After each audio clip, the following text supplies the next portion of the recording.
میرے نبی نماز پڑھا رہے تھے اور آپ نے چلنا شروع کیا نماز میں۔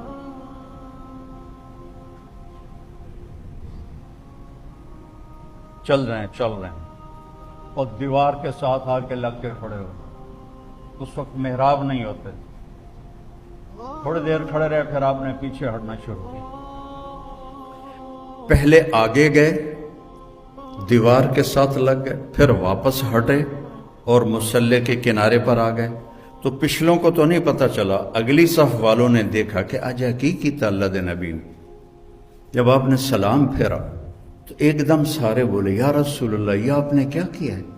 پہلے تو آپ کبھی نہیں کی نماز۔ آپ نے کہا میں جب نماز پڑھ رہا تھا اللہ نے مجھے جنت دکھائی۔ اب جنت 7ویں آسمان سے شروع ہوتی ہے اور عرش پر جا کر اس کی چھت پڑتی ہے۔ تو آج تک تو پہلا آسمان ہی نہیں دیکھا جا سکا۔ وہ کیا نظر تھی جو 7 آسمان چیر کر جنت کو دیکھ لے۔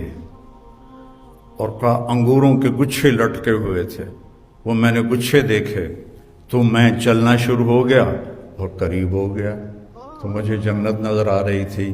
اس آنکھ کو آپ کیسے جھٹلاؤ گے؟ ساری ہمارے پیشے وہ صرف پیسے کو خدا بنا کے زندگی گزار رہے ہیں۔ پیسہ پیسہ پیسہ پیسہ۔ تم اس ڈاکٹر کو کامیاب سمجھتے ہو جس کا کلینک چل جائے، جس کی پریکٹس چل جائے، جس کے مریض بڑھ جائیں، وہ بہت کامیاب ڈاکٹر ہے۔ تاجر اس سے بڑا سمجھتے ہیں جس کا کاروبار چل جائے، سیاستدانوں سے بڑا سمجھتے ہیں جو حکومت میں کوئی عہدہ حاصل کر لے۔ تو میرے نبی کی آنکھ ایسی طاقتور ہے کہ آپ جنت دیکھ رہے ہیں۔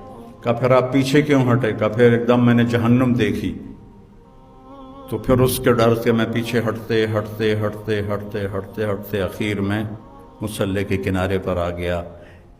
پھر آپ نے کہا جیسے میں آگے دیکھتا ہوں میں پیچھے بھی دیکھتا ہوں، جیسے میں آگے دیکھتا ہوں ایسے میں پیچھے بھی دیکھتا ہوں۔ پھر آپ کے سننے کی طاقت سنو۔ آپ کوہ صفا پہ کھڑے تھے کہ ایک دھماکہ ہوا۔ آپ نے کہا جبریل بھی پاس کھڑے تھے، یہ دھماکہ کیسا ہے؟ تو کہا یا رسول اللہ، آسمان کا ایک دروازہ کھلا ہے جو آج تک کبھی نہیں کھلا، اس کے کھلنے کا یہ دھماکہ ہے جو میرے نبی نے کوہ صفا پہ کھڑے ہو کر سنا۔ جن کے سننے کی طاقت ایسی ہو، جن کے دیکھنے کی طاقت ایسی ہو، اور یہ